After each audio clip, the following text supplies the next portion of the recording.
Casi todo lo que crees saber sobre la Revolución Francesa es, en el mejor de los casos, una versión incompleta y, en el peor, una simplificación peligrosa que desdibuja las lecciones reales de la historia. La narrativa que nos han vendido en las aulas, los documentales de consumo rápido y las charlas casuales es casi de cuento de hadas. Una reina frívola obsesionada con los pasteles, un rey inepto atrapado en su propia indecisión y una masa de campesinos harapientos que, movidos por un hambre repentina, decidieron asaltar una fortaleza y cambiar el destino de la humanidad. Es una historia lineal, cinematográfica y perfecta para un guión de Hollywood, pero la realidad no es tan limpia ni tan poética. La verdadera Revolución Francesa no comenzó con un grito de libertad en las calles de París aquel 14 de julio de 1789. Sus raíces no están en la punta de una bayoneta, sino en la tinta de los libros de contabilidad de los prestamistas en Ginebra. Nació en los acuerdos susurrados en las trastiendas de los bancos suizos, en la ceniza volcánica que viajó desde Islandia para oscurecer los cielos de Europa, en tratados comerciales con Gran Bretaña que hoy nadie menciona, y en una guerra librada en suelo americano por colonos que nunca pagaron la factura de su libertad a la corona francesa. Estamos ante una historia de deuda crónica, de catástrofes naturales impredecibles y de una arrogancia sistémica por parte de una clase dirigente que pensó que podía financiar su estilo de vida y su hegemonía geopolítica simplemente pidiendo un poco más de crédito. Lo que vas a descubrir a continuación no es la lección edulcorada del instituto, es la disección de cómo un Estado aparentemente invulnerable se desintegra cuando la realidad financiera choca brutalmente contra el privilegio inamovible. Para comprender por qué Francia implosionó en 1789, debemos alejarnos de las guillotinas y retroceder décadas. Debemos mirar el dinero. A finales del siglo XVIII, Francia era, para cualquier observador externo, la superpotencia indiscutible de Europa Occidental. Con una población que rozaba los 28 millones de habitantes, superaba con creces a cualquiera de sus vecinos.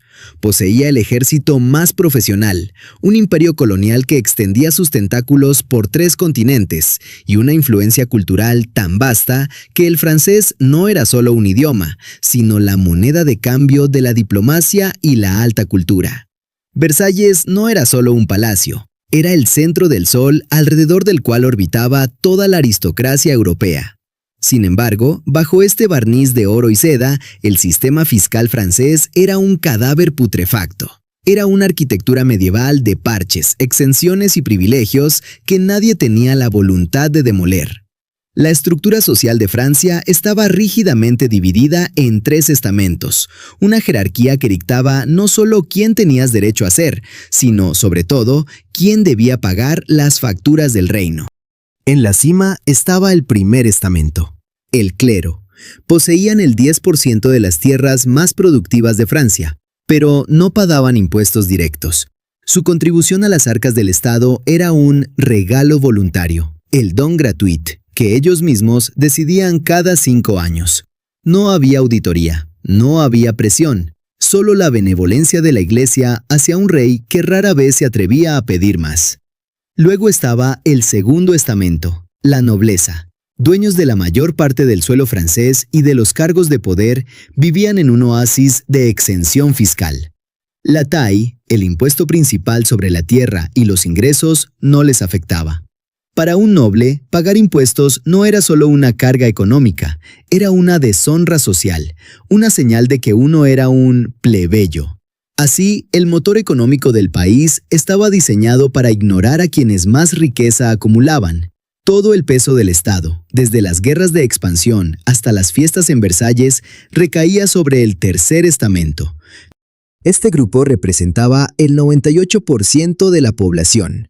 No eran solo campesinos, incluía a la burguesía ascendente, abogados, médicos, artesanos y comerciantes. Pero eran los campesinos quienes vivían en una presión constante. No solo pagaban la taille, sino que estaban sometidos a una red de impuestos indirectos, que hoy nos parecerían una tortura burocrática. El más odiado de todos era la gabela, el impuesto sobre la sal. En un mundo sin refrigeración, la sal era la vida. Era necesaria para conservar la comida. El Estado francés no solo le ponía un precio exorbitante, sino que en muchas regiones obligaba a cada familia a comprar una cantidad mínima anual, independientemente de si la necesitaban o podían pagarla. Los inspectores de la gabela eran vistos como agentes del terror. Tenían permiso para registrar hogares, y cualquier campesino que intentara comprar sal de contrabando, más barata y pura, podía terminar encadenado en las galeras de la Marina Real. Pero la carga no terminaba ahí. Existían las corbeas, una obligación de trabajo gratuito.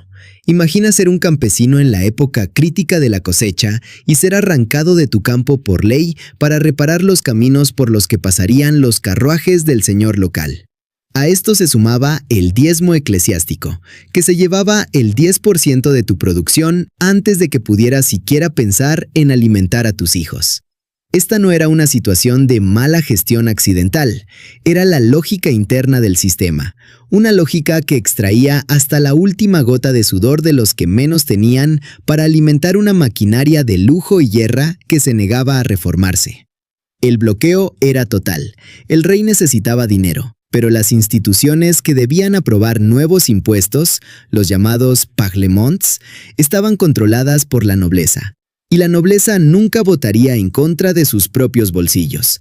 Este estancamiento creó un círculo vicioso de deuda.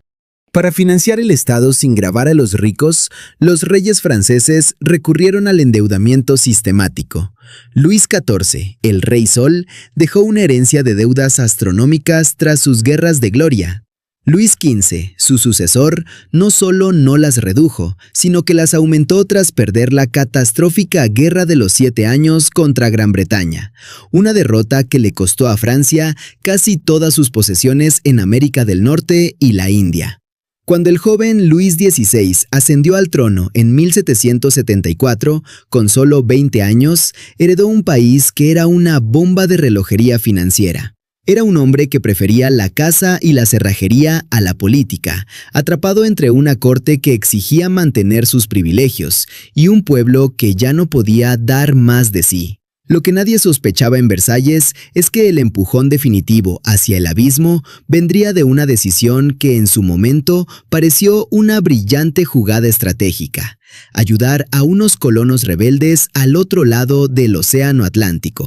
Francia iba a comprar la independencia de los Estados Unidos con un dinero que no tenía, firmando así su propia sentencia de muerte. Pero antes de que el primer barco francés zarpara hacia América, el sistema ya estaba agrietado.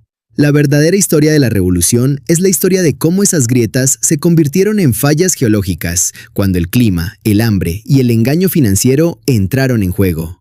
Para entender el colapso final de la monarquía, debemos desprendernos de la idea de que la revolución fue un arrebato espontáneo de libertad. Antes de las barricadas hubo facturas, y la factura más pesada de todas fue la que Francia aceptó pagar para humillar a su eterno rival, Gran Bretaña. Aquí nos encontramos con una de las ironías más amargas de la historia moderna. La monarquía absoluta de Francia, el sistema más rígido y autocrático de Europa, financió y aseguró el nacimiento de la democracia americana, solo para morir de inanición financiera poco después. La intervención francesa en la Guerra de Independencia de los Estados Unidos no nació de un compromiso idealista con los derechos del hombre o la libertad de los pueblos. Fue una vendetta geopolítica fría y calculada. Francia todavía sangraba por la herida de la Guerra de los 7 Años. La pérdida de sus colonias en América del Norte y la India a manos de los británicos había sido una humillación que la corte de Versalles no estaba dispuesta a perdonar. Cuando los colonos americanos se rebelaron contra Jorge III, Luis XVI y sus ministros, no vieron una lucha por la libertad, vieron la oportunidad de oro para amputarle a Gran Bretaña su posesión más valiosa. Al principio, el apoyo fue discreto, casi quirúrgico. Suministros, pólvora y armas fluían de manera encubierta a través de empresas fachada. Pero para 1778, Francia entró abiertamente en el conflicto. No solo envió barcos y soldados, envió una fortuna líquida que no poseía. La victoria decisiva de Yorktown en 1781, que selló la independencia de los Estados Unidos, fue, en términos operativos, una victoria francesa. Fue la flota francesa la que bloqueó el suministro británico, y fueron los ingenieros y el oro francés los que sostuvieron al ejército de George Washington. Sin Luis XVI no habría Estados Unidos de América, pero el precio de esa victoria fue de 1.300 millones de libras tornesas. Para poner esta cifra en perspectiva, el ingreso anual total del gobierno francés era de apenas 475 millones. Francia había gastado el equivalente a 3 años de ingresos nacionales en una guerra librada en otro continente, por un pueblo que, tras ganar su independencia, no devolvió un solo centavo a las arcas de París. Esta deuda no se pagó con impuestos, porque, como vimos, la nobleza se negaba a tributar. Se pagó pidiendo préstamos sobre préstamos, creando una espiral de intereses que comenzó a devorar el presupuesto del Estado como un cáncer silencioso. Mientras la deuda crecía, el rey intentó, a rachas y con timidez, arreglar el barco.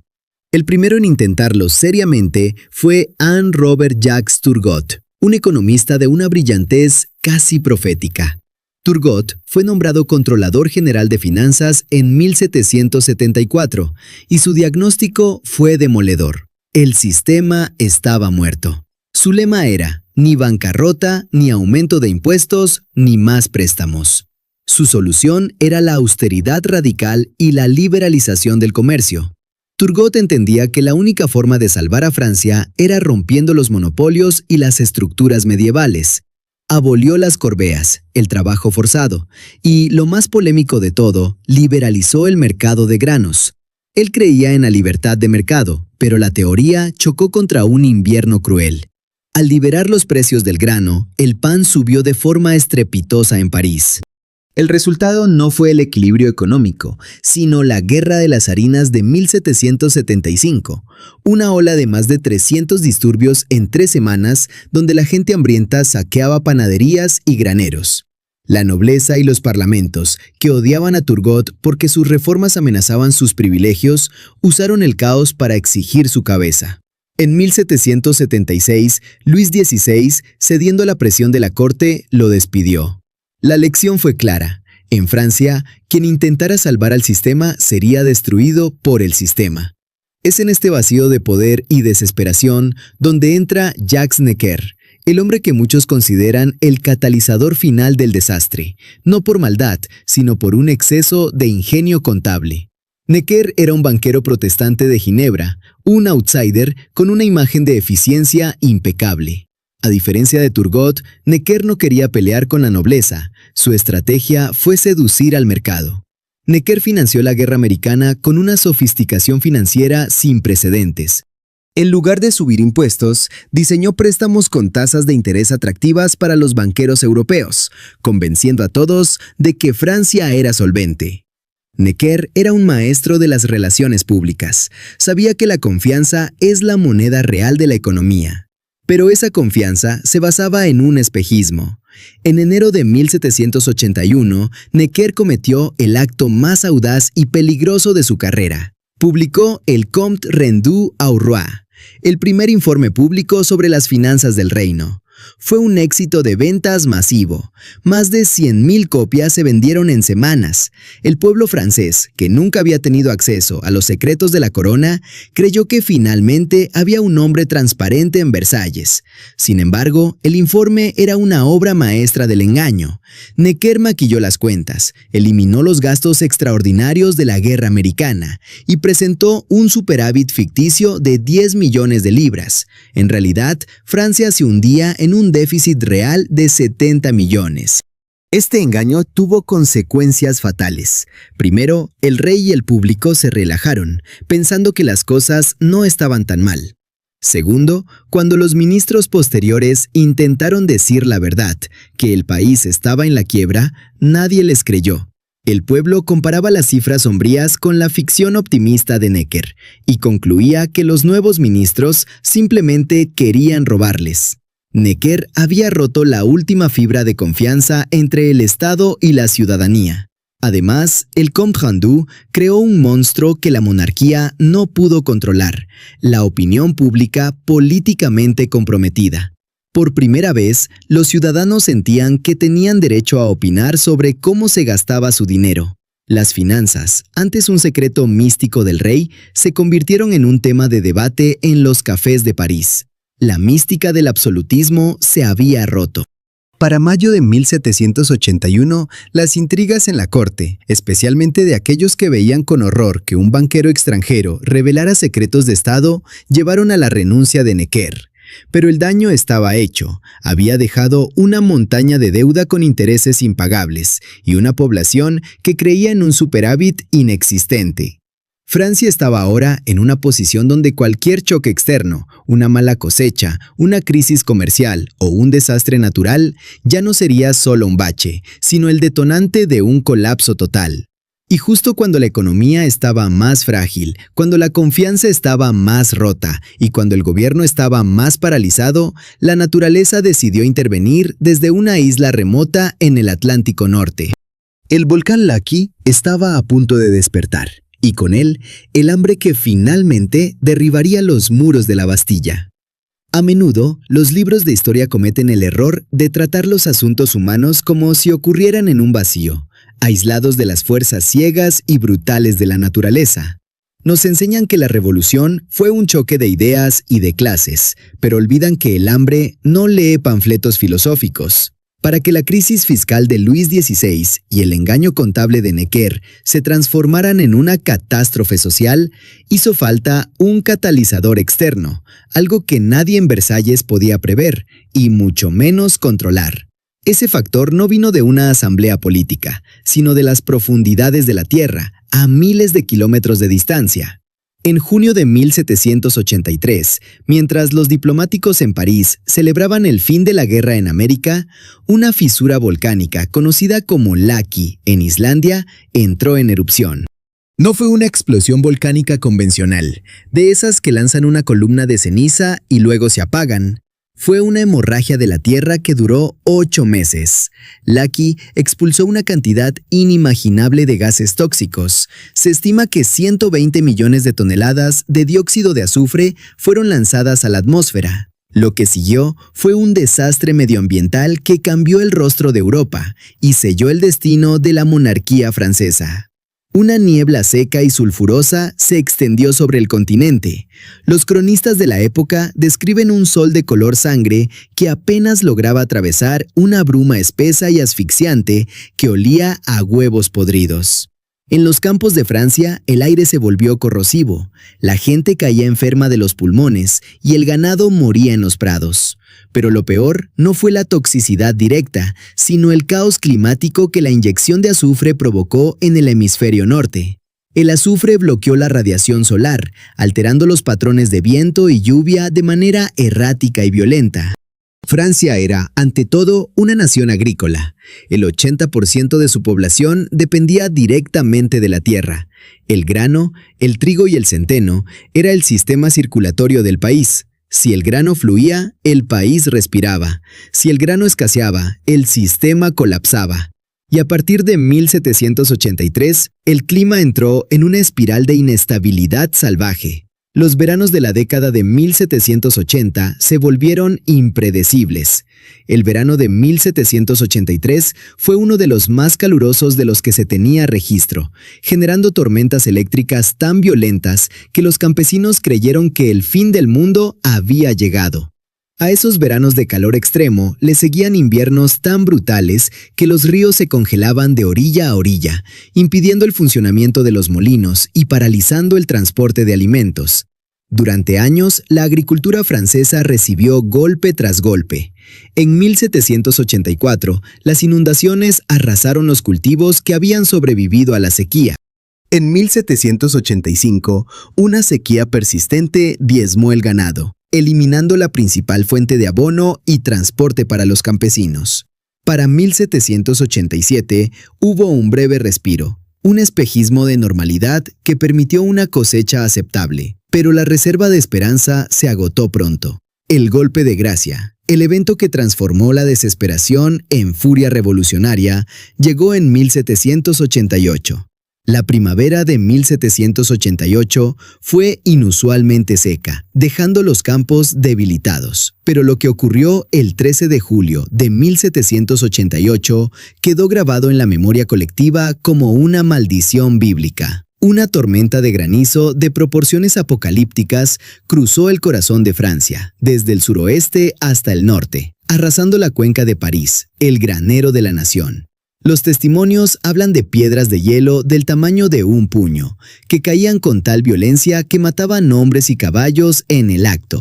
En cuestión de horas, las cosechas de trigo, los viñedos y los árboles frutales de las regiones más productivas del reino quedaron reducidos a astillas y lodo. Los campesinos se arrodillaron en sus campos destrozados, sabiendo que el invierno que se avecinaba no traería más que muerte por inanición. Y en efecto, el invierno de 1788 a 1789 fue el más frío en un siglo. Las temperaturas cayeron a niveles árticos, el Sena se congeló por completo, los caminos se volvieron intransitables por la nieve y la leña para calentarse se volvió tan cara como el oro. Pero el drama real estaba en el precio del pan. Para entender la magnitud de la tragedia, hay que mirar los números domésticos. Un trabajador urbano promedio en el París de finales del siglo XVIII destinaba en tiempos normales aproximadamente el 50% de sus ingresos solo a comprar pan. Era su dieta base, casi su única fuente de calorías. A medida que las cosechas fallaban sistemáticamente debido al caos climático iniciado por el laqui y rematado por el granizo del 88, el precio del grano se disparó. Para principios de 1789, ese mismo trabajador ya no gastaba el 50%, sino el 80% o incluso el 90% de su salario en un trozo de pan de mala calidad. Cuando una familia tiene que elegir entre comer o pagar el alquiler, el sistema social empieza a resquebrajarse. Pero cuando esa familia ya no puede comprar pan, ni siquiera gastando todo su dinero, el contrato social deja de existir. La gente empezó a morir de hambre en las calles de las ciudades y en las cabañas de las aldeas. El consumo de cualquier otro bien, ropa, herramientas, muebles, se detuvo en seco. ¿Quién iba a comprar un par de zapatos nuevos cuando sus hijos lloraban por un mendrugo de pan? Esto provocó un colapso en cadena. Los artesanos perdieron sus trabajos, los talleres cerraron y las ciudades se llenaron de masas de desocupados hambrientos y desesperados. En este escenario de pesadilla, la figura del rey y de la nobleza cambió radicalmente ante los ojos del pueblo. Ya no eran los padres de la nación, eran parásitos que seguían exigiendo impuestos y diezmos, mientras los campos estaban baldíos. La mística de la corona se disolvía en los estómagos vacíos. El rumor del pacto de hambre, la idea de que los aristócratas estaban acaparando grano deliberadamente para someter al pueblo, corría como la pólvora por los barrios populares. Aunque la escasez era un fenómeno climático, la gestión política de esa escasez fue lo que generó la rabia. Mientras los campesinos comían hierba y los parisinos se peleaban por sobras en las panaderías, las noticias que llegaban de Versalles hablaban de banquetes, de intrigas palaciegas y de una nobleza que se negaba a pagar un solo impuesto adicional para aliviar la miseria. Fue esta desconexión absoluta entre la realidad material de la supervivencia y la rigidez política de la élite lo que convirtió una crisis ambiental en una revolución política. Francia estaba atrapada en una tormenta perfecta, una deuda impagable heredada de guerras americanas, un sistema fiscal que protegía a los ricos, un gobierno que había mentido sobre su solvencia y ahora una naturaleza hostil que le negaba el alimento básico a su gente. El escenario estaba listo para el estallido. Sin embargo, antes de que las masas asaltaran la Bastilla, hubo un último factor económico, un error de cálculo comercial que terminó de destruir la industria francesa y lanzó a los trabajadores a los brazos de la radicalización. Ese factor fue el Tratado Eden, y su impacto fue tan letal como el granizo. Francia en 1788 no solo era una nación hambrienta por el clima y quebrada por las deudas, era también una nación desindustrializada por decreto. Si el hambre fue el motor de la desesperación en los campos, el desempleo fue el combustible de la furia en las ciudades. Y el origen de este desempleo urbano se encuentra en un documento que hoy pocos libros de texto se molestan en analizar: El Tratado Eden, de 1786. Este tratado comercial, firmado entre Francia y Gran Bretaña, fue un experimento de modernidad que terminó en un desastre quirúrgico. Inspirados por las ideas de libre mercado de Adam Smith y la ambición de normalizar las relaciones con su eterno rival, los ministros de Luis XVI decidieron abrir las fronteras al comercio. Sobre el papel, el plan parecía lógico.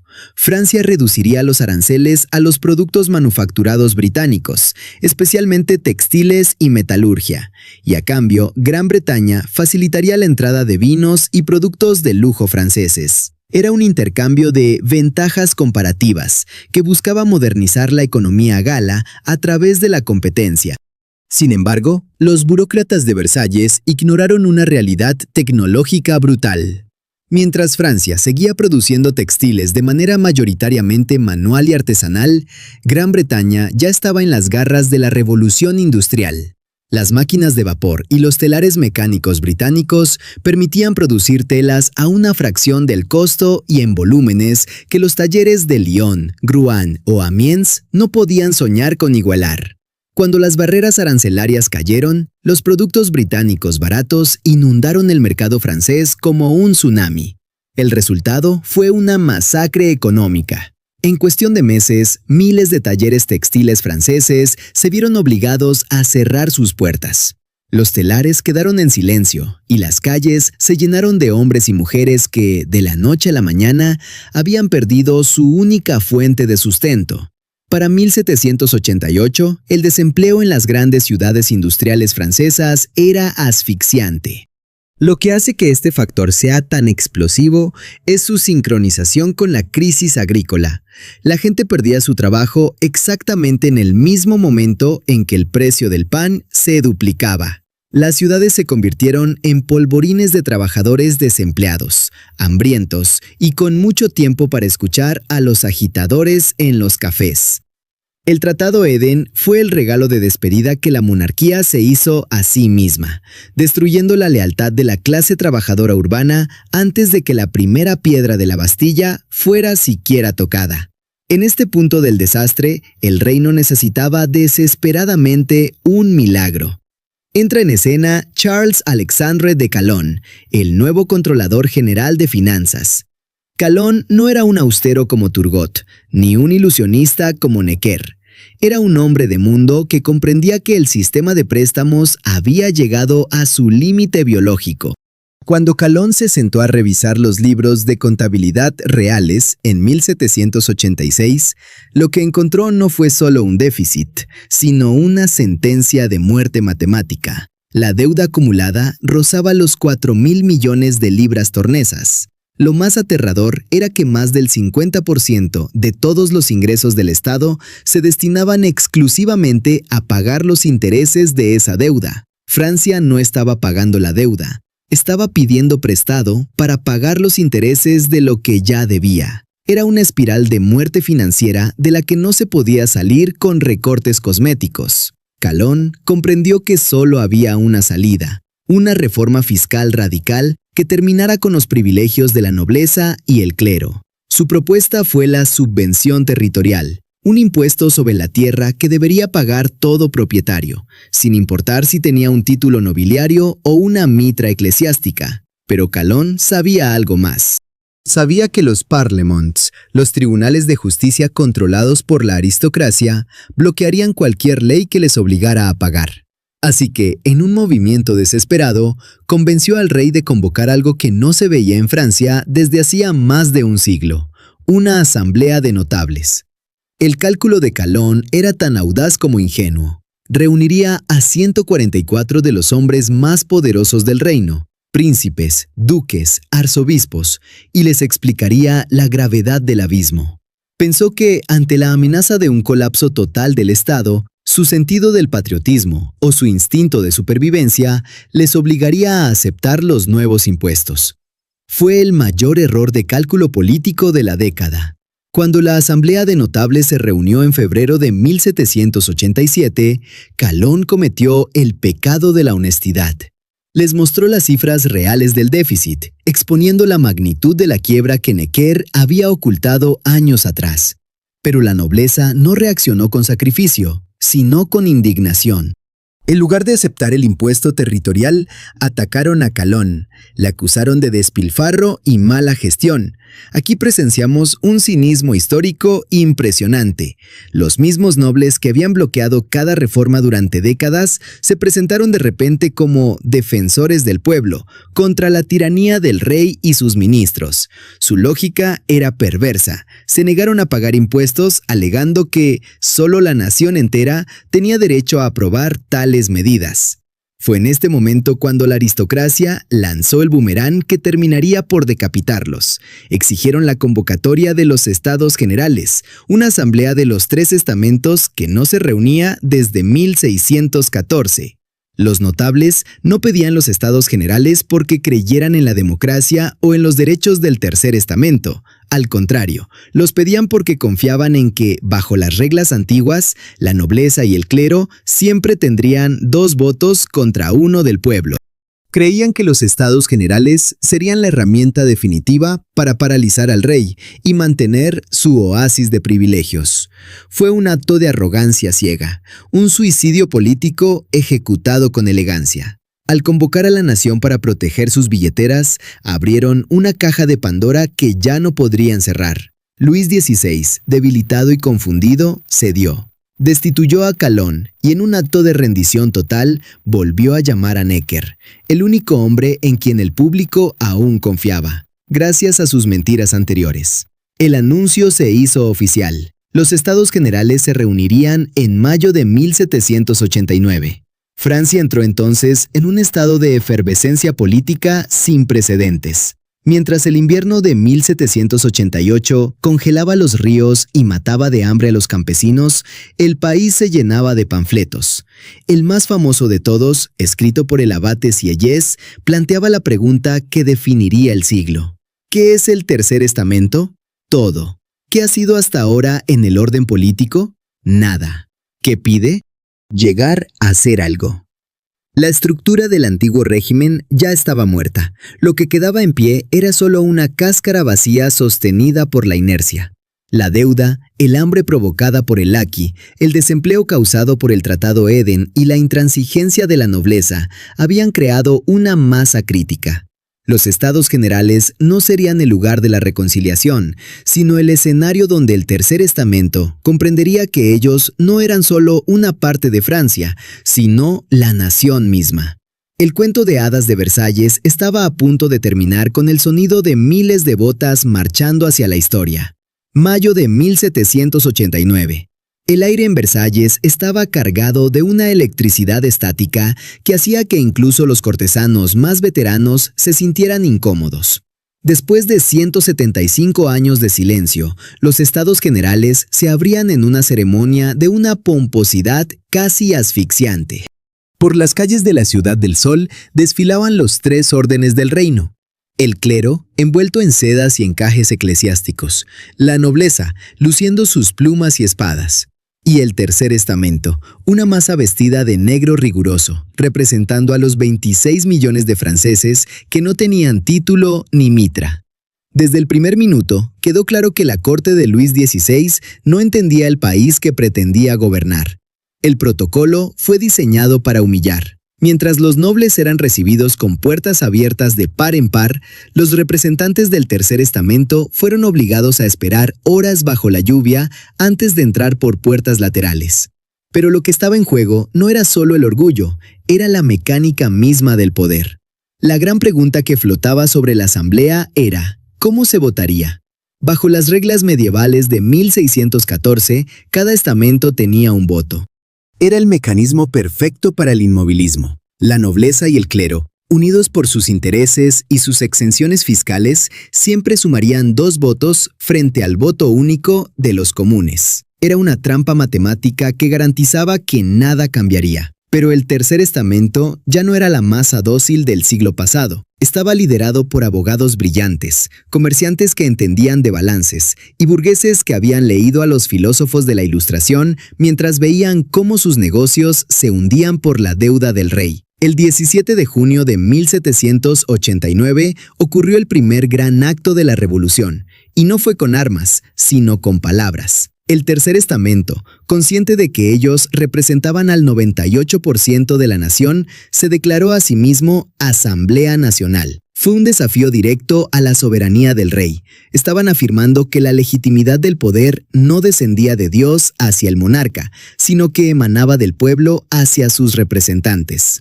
Luis XVI, presionado por su familia y por los sectores más ultras de la corte, respondió cerrando la sala de reuniones. Lo que siguió fue uno de los momentos más icónicos y cargados de sudor de la historia. Al encontrar las puertas de su sala habitual cerradas, los diputados se desplazaron a un edificio cercano, una sala de frontón conocida como el juego de pelota. Allí, en un ambiente húmedo y caluroso, juraron no disolverse hasta darle a Francia una constitución. Este fue el verdadero fin del absolutismo. En ese momento, Luis XVI dejó de ser el dueño de Francia, se convirtió en un actor secundario de un proceso que ya no podía controlar. Pero mientras Versalles discutía sobre leyes y protocolos, París ardía de desesperación. Hay que recordar lo que vimos en los bloques anteriores. La capital era un polvorín de obreros textiles desempleados por el Tratado Eden y familias que llevaban meses alimentándose de pan de aserrín y moho debido a las cosechas destruidas por el volcán Laki.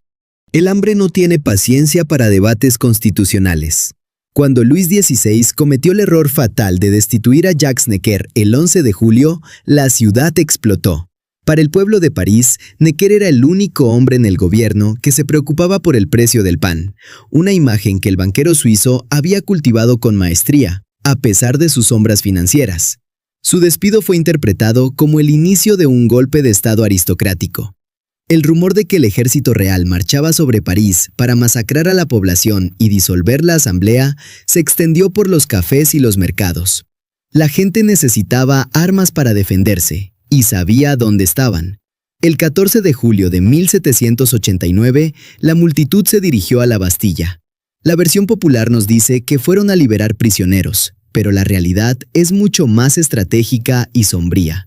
En la Bastilla solo había 7 cautivos. 4 falsificadores de moneda, 2 enfermos mentales y un aristócrata disoluto. La multitud no iba por ellos, iba por la pólvora.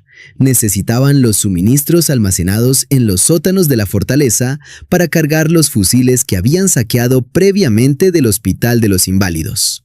Sin embargo, el asalto a la Bastilla tuvo un peso simbólico que superó con creces su valor militar. La Bastilla era la encarnación física de la arbitrariedad real.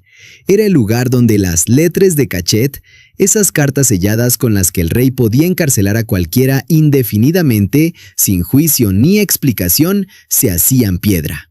El gobernador de la fortaleza, Bernard René Delaunay, intentó negociar, pero la tensión era insoportable. Cuando los primeros disparos resonaron, la furia contenida de décadas de impuestos injustos, de humillaciones de clase y de hambre visceral se desbordó. Delaunay fue arrastrado por la multitud, asesinado brutalmente, y su cabeza, clavada en una pica, fue paseada por las calles. Fue un acto de salvajismo, sí, pero un salvajismo con una lógica propia. Era la respuesta de un pueblo que se sentía sistemáticamente agredido por un sistema que prefería proteger las exenciones fiscales de un duque antes que el plato de comida de un niño. La caída de la Bastilla cambió la realidad política de golpe. Luis XVI, despertado en mitad de la noche, preguntó: ¿es una revuelta? La respuesta de su consejero, el duque de Liancourt, ha quedado para la posteridad. No, señor, es una revolución. El rey tuvo que retirar las tropas de París, volver a llamar a Necker y aceptar la escarapela tricolor en su sombrero, uniendo el blanco de la monarquía con el azul y el rojo de París. Pero la revolución no se detuvo en los muros de la capital. La noticia del asalto a la Bastilla viajó por el campo francés, transformándose en el Gran Miedo. Los campesinos, temiendo represalias de los señores feudales, decidieron actuar primero. Armados con horcas y hoces, asaltaron los castillos nobiliarios, pero no buscaban joyas ni plata. Buscaban los terriers, los documentos legales que registraban sus deudas feudales y sus obligaciones de trabajo gratuito. Quemaron esos papeles en grandes hogueras, destruyendo los grilletes legales que los habían mantenido en la servidumbre durante siglos. Este es el punto crucial. La revolución de 1789 fue un colapso sistémico. La deuda había paralizado el gobierno, el clima había destruido el alimento, el comercio había eliminado el trabajo y el egoísmo de la nobleza había bloqueado la reforma. Cuando los estados generales fracasaron en su intento de mediación legal, la violencia física se convirtió en la única moneda de cambio posible. Lo que vino después de ese verano fue la construcción de un mundo nuevo sobre las cenizas del antiguo régimen. En la noche del 4 de agosto, los nobles de la Asamblea, presos del pánico por las revueltas rurales, renunciaron formalmente a sus privilegios feudales. En un solo día, el sistema que había durado 1000 años fue demolido. Pocas semanas después, se adoptó la Declaración de los Derechos del Hombre y del Ciudadano. Francia había nacido de nuevo, pero el parto sería largo, sangriento y estaría marcado por una paradoja que aún hoy nos persigue. ¿Cómo construir un orden basado en la libertad y la igualdad cuando el hambre sigue presente, la deuda sigue creciendo y los enemigos, reales e imaginarios, acechan en cada esquina? La Bastilla había caído, pero la verdadera tormenta apenas estaba comenzando. Si la toma de la Bastilla fue el estallido de la esperanza, los años que siguieron fueron la lenta y dolorosa agonía de la inocencia. La Revolución Francesa, en este punto, se convierte en algo mucho más oscuro y complejo que una simple lucha por la libertad.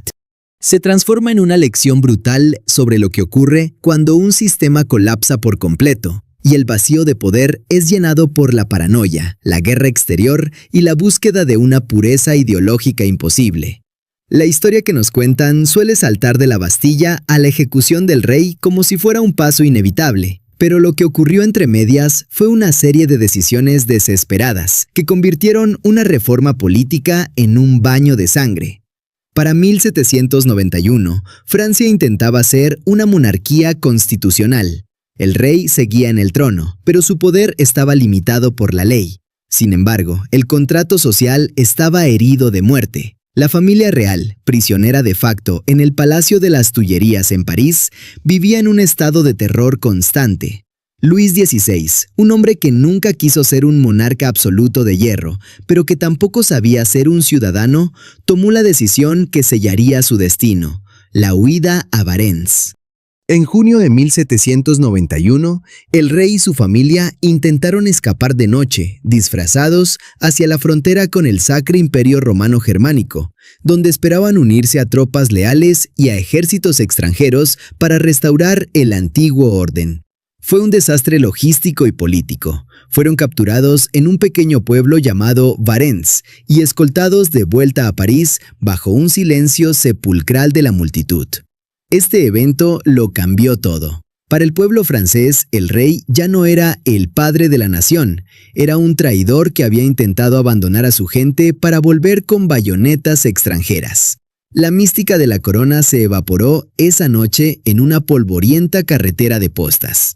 A esta traición interna se sumó una presión externa insoportable. Las monarquías europeas, encabezadas por Austria y Prusia, veían con horror lo que ocurría en Francia.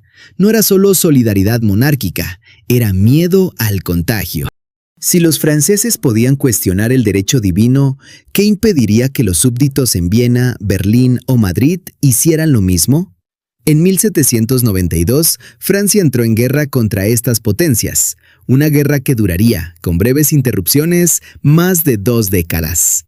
La guerra fue la olla a presión que radicalizó la revolución. Cuando los ejércitos extranjeros amenazaron con destruir París si se le hacía daño al rey, el famoso manifiesto de Brunswick, el efecto fue el contrario al deseado. El pueblo parisino, los llamados sans-culottes, se radicalizaron. Si el rey era el aliado de los enemigos que querían masacrar a los ciudadanos, entonces el rey debía morir. El 10 de agosto de 1792, una multitud enfurecida asaltó las Tullerías en una carnicería que dejó cientos de muertos. La monarquía fue abolida oficialmente y se proclamó la República. Aquí es donde la figura de Maximilien Robespierre comienza a dominar el escenario. Robespierre, apodado el Incorruptible, no era el monstruo sediento de sangre que la caricatura histórica a veces presenta, al menos no al principio. Era un abogado de provincias, obsesionado con la virtud y con las ideas de Rousseau sobre la voluntad general. Su tragedia, y la de Francia, fue creer que la libertad solo podía protegerse mediante la eliminación sistemática de quienes no fueran lo suficientemente virtuosos o patriotas. El juicio de Luis XVI en enero de 1793 no fue solo un proceso legal, fue un exorcismo político. No se juzgaba a un hombre llamado Luis Capeto, se juzgaba a la propia institución de la monarquía. Robespierre lo dejó claro: Luis debe morir para que la patria viva. El 21 de enero de 1793, la cuchilla de la guillotina cayó sobre el cuello del monarca.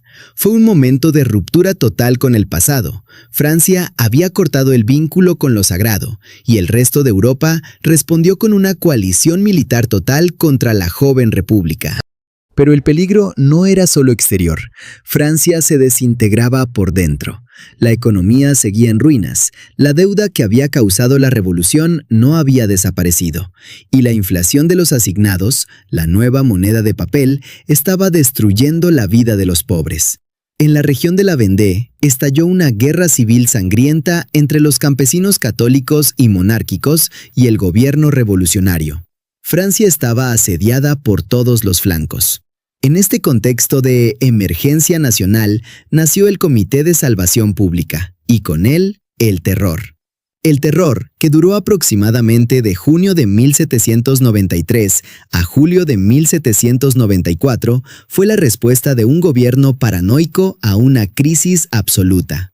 Bajo el mando de Robespierre, Saint-Just y Couthon, la guillotina se convirtió en el instrumento central de la política estatal.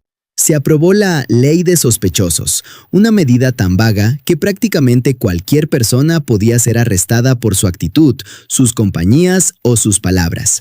La sospecha se convirtió en prueba. La guillotina, diseñada por el doctor Guillotin como un método de ejecución humanitario e igualitario, terminó siendo la metrónomo de la vida pública en París. No solo morían aristócratas, de hecho, la gran mayoría de las víctimas del terror fueron personas del tercer estamento, campesinos, artesanos y trabajadores acusados de acaparamiento, de hablar mal del gobierno o de ser espías. La revolución comenzó a devorar a sus propios hijos. Marie Antoinette, la reina que se convirtió en el símbolo de todos los males de Francia, fue ejecutada en octubre de 1793 tras un juicio humillante, donde se le acusó de todo, desde la alta traición hasta crímenes morales inventados. Su muerte fue el clímax del odio popular hacia Versalles, pero ni siquiera su sangre pudo saciar la sed de orden y pureza de los revolucionarios más radicales. Incluso los líderes más carismáticos de la revolución fueron víctimas de esta lógica implacable. Georges Danton, el hombre que con su voz poderosa había movilizado a los franceses contra los invasores extranjeros. ¡Audacia! ¡Más audacia! ¡Siempre audacia! Fue enviado a la guillotina por Robespierre, cuando sugirió que el terror debía terminar y que era hora de la clemencia. Danton, el hombre del pueblo, fue ejecutado porque su pragmatismo fue interpretado como debilidad ideológica. Robespierre intentó entonces institucionalizar su visión de una Francia perfecta mediante el culto al Ser Supremo, una religión civil diseñada para reemplazar al cristianismo y basarse en la razón y la virtud republicana. Pero la gente estaba agotada. El miedo constante, las ejecuciones diarias en la Plaza de la Revolución y la falta de mejoras reales en la economía minaron el apoyo al incorruptible. Sus propios colegas en el Comité de Salvación Pública, temiendo que ellos serían los siguientes en sus listas de ejecución, decidieron actuar. El 27 de julio de 1794, el 9 de Thermidor según el nuevo calendario revolucionario, Robespierre fue arrestado tras un enfrentamiento violento en el Hotel de Ville. Al día siguiente, el hombre que había enviado a miles a la muerte probó su propia medicina. Con la cabeza de Robespierre cayó también el experimento más radical de la revolución. Lo que queda de este periodo no es solo el recuento de cabezas cortadas, es la profunda contradicción de un movimiento que, buscando la libertad absoluta, creó la represión más absoluta. La Revolución Francesa demostró que cuando un sistema se rompe por completo y el hambre y la guerra dominan la realidad, los ideales más nobles pueden ser utilizados para justificar los actos más terribles. El terror fue el resultado de una nación que intentó reinventarse desde cero, ignorando que la historia y la naturaleza humana no son tan fáciles de moldear como el barro. Tras la caída de Robespierre, Francia entró en una fase de agotamiento y corrupción conocida como el Directorio. La República seguía existiendo, pero estaba vacía de alma. El pueblo ya no quería virtud, quería orden y pan, y fue en ese vacío de liderazgo, en una nación cansada de sangre y de deudas, donde surgió la figura de un joven general corso que prometía salvar los logros de la revolución mediante la fuerza de la espada. Su nombre era Napoleón Bonaparte, y con él la revolución estaba a punto de transformarse en algo que nadie en 1789 habría podido imaginar: un imperio. Tras la caída de Robespierre y el fin del terror en aquel caluroso julio de 1794, Francia no despertó en una utopía de libertad, sino en una resaca amarga de agotamiento y cinismo. El periodo que siguió, conocido como el Directorio, es a menudo ignorado por la historia popular, pero es fundamental para entender cómo una nación que decapitó a su rey terminó arrodillada ante un emperador. El Directorio fue un gobierno de supervivientes, hombres que habían visto la cuchilla de la guillotina de cerca y que ahora solo buscaban estabilidad, dinero y poder. Fue una era de corrupción descarada, de inflación galopante y de una parálisis política que convenció a los franceses de algo peligroso: que la libertad sin orden no es más que una forma decorada de miseria. En este vacío de autoridad moral y política, el ejército se convirtió en la única institución sólida del país. Y dentro de ese ejército, un joven general de origen corso estaba a punto de reescribir las reglas del juego. Napoleón Bonaparte no era un aristócrata de vieja estirpe, era un producto puro de la revolución. En el antiguo régimen, un hombre de su origen modesto nunca habría pasado de ser un oficial de artillería de segunda fila. Pero la revolución había destruido las barreras de sangre y establecido, al menos en teoría, el triunfo del talento sobre el apellido. Napoleón tenía talento en dosis casi inhumanas, una memoria fotográfica para la logística, un instinto asesino en el campo de batalla y, sobre todo, una comprensión magistral de la propaganda. El 18 de Brumario, 9 de noviembre de 1799, Napoleón ejecutó el golpe de Estado que disolvió el Directorio. No fue una conquista sangrienta, sino más bien la caída de un fruto podrido. Francia estaba tan cansada de la incertidumbre que aceptó a este primer cónsul con un suspiro de alivio. Napoleón prometía lo que nadie más podía: salvar los logros básicos de la revolución, la propiedad privada, el fin del feudalismo, la igualdad ante la ley, pero eliminando el caos que los acompañaba. La gran paradoja de Napoleón culminó en diciembre de 1804, en la Catedral de Notre Dame. Allí, en una ceremonia que dejó al mundo boquiabierto, Napoleón no permitió que el Papa lo coronara. Tomó la corona con sus propias manos y se la colocó sobre la cabeza, proclamándose emperador de los franceses. ¿Cómo pudo una nación que había jurado odio eterno a la monarquía aceptar esto? La respuesta es que Napoleón no se presentaba como un rey por la gracia de Dios, sino como un emperador por la voluntad del pueblo y la fuerza de la espada. Era un monarca revolucionario, un híbrido que los historiadores aún debaten. Pero mientras los uniformes se volvían más lujosos y las cortes imperiales más rígidas, Napoleón estaba ejecutando la obra más duradera de todo el proceso revolucionario: el Código Civil de 1804. Si las deudas habían destruido el antiguo régimen y el terror había manchado la República, el Código Napoleónico fue el cemento que solidificó los cambios de 1789. Por primera vez en la historia de Europa se establecía un sistema legal uniforme, donde todos los ciudadanos eran iguales ante la ley. Se confirmaba la libertad de conciencia, la naturaleza laica del Estado y, lo más importante para la burguesía, el derecho sagrado a la propiedad privada. Este código no solo reordenó Francia, se convirtió en el ADN legal de la mayor parte del mundo moderno, desde Europa hasta América Latina. La Revolución Francesa, sin embargo, no podía quedarse confinada entre los Alpes y el Rin. Bajo Napoleón, la revolución se convirtió en un artículo de exportación militar. Sus ejércitos, movidos por un patriotismo que los mercenarios de las monarquías europeas no podían comprender, barrieron el continente. Desde Madrid hasta Varsovia, las bayonetas francesas derribaron las estructuras feudales que habían persistido durante siglos. En cada territorio que ocupaba, Napoleón introducía el Código Civil, abolía los privilegios de la nobleza y cerraba los tribunales eclesiásticos. Esto creó una respuesta dual en Europa: horror y fascinación. Para las monarquías de Austria, Prusia y Rusia, Napoleón era el monstruo, el hijo de la revolución que amenazaba con devorar el orden divino de los reyes. Formaron coalición tras coalición para detenerlo, financiadas por el oro de Gran Bretaña, que veía en la hegemonía francesa una amenaza mortal para su imperio comercial. Pero para muchos intelectuales y ciudadanos europeos, Napoleón era inicialmente un libertador, el hombre que traía las luces de la razón al final de un fusil.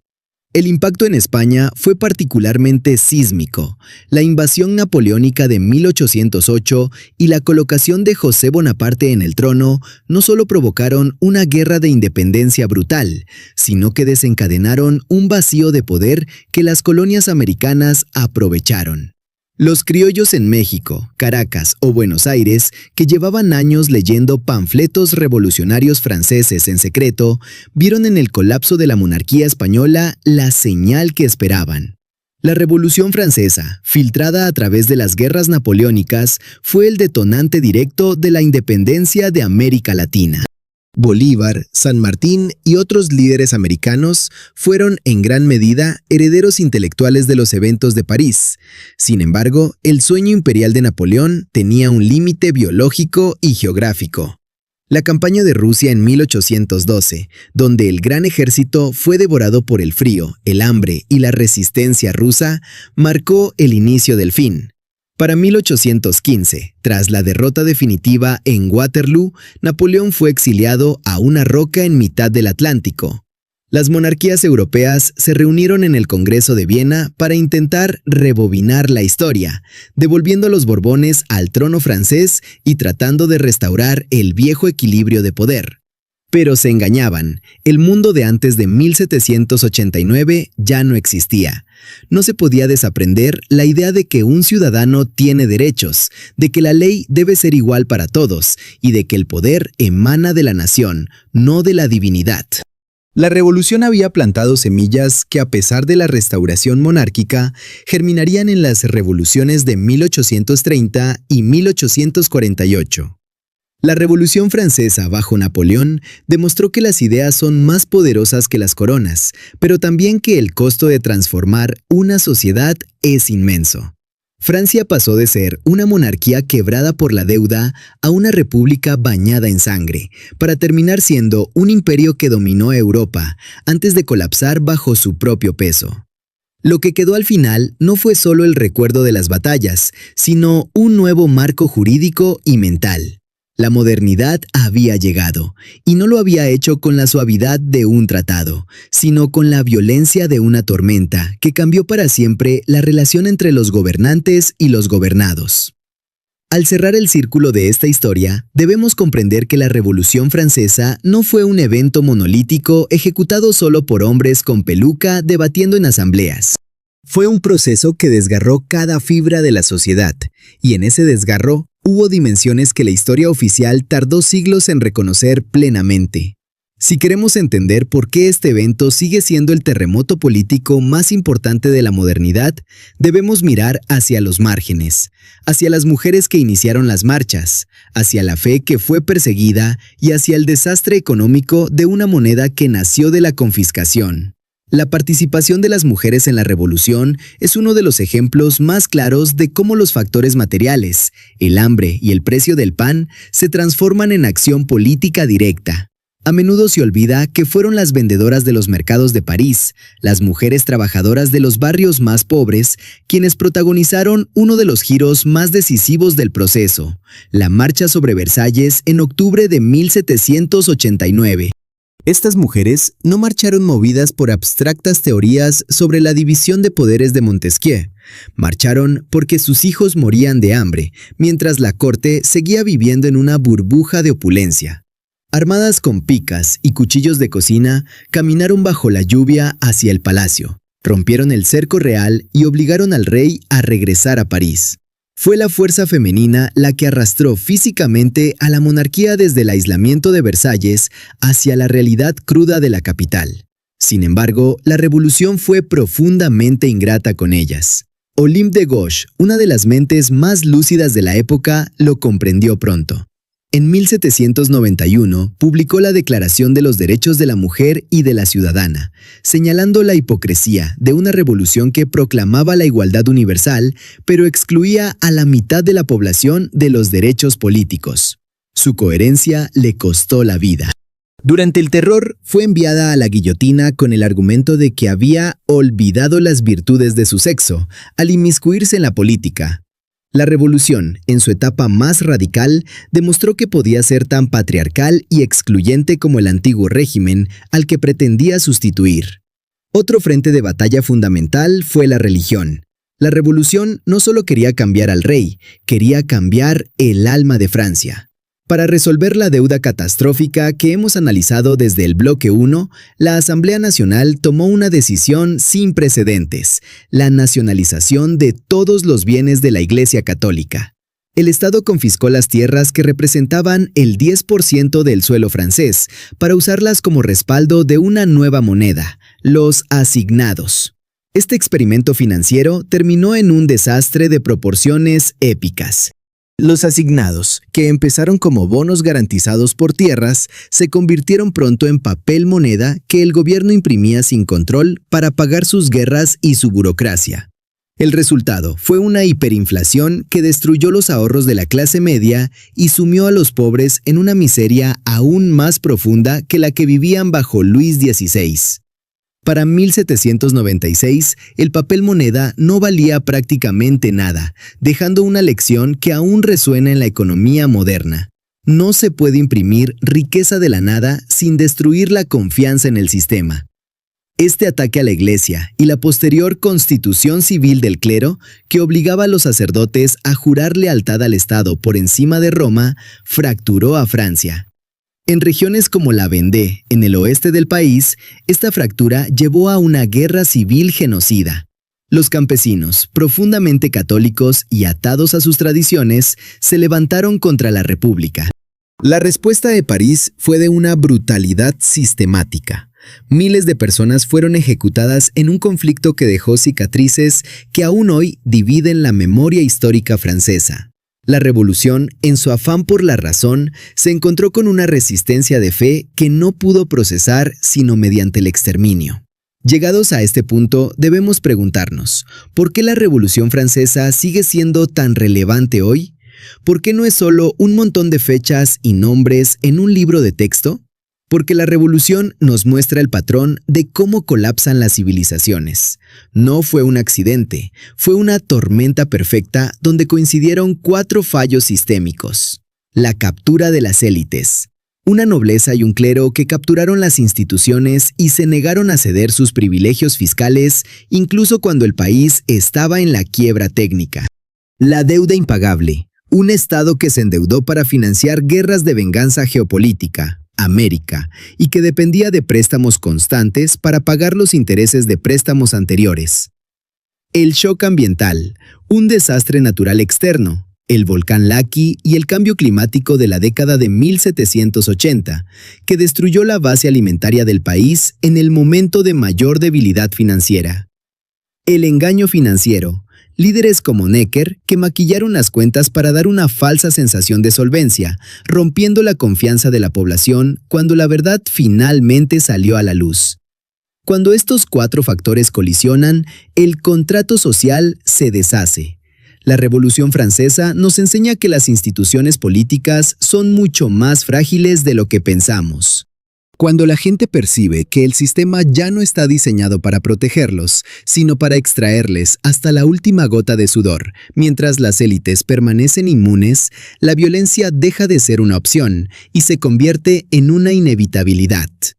La historia de 1789 es un recordatorio de que la libertad y la igualdad son conquistas costosas y siempre inacabadas. Es una advertencia sobre los peligros de la deuda descontrolada, de la desigualdad extrema y del aislamiento de los gobernantes respecto a la realidad material de sus ciudadanos.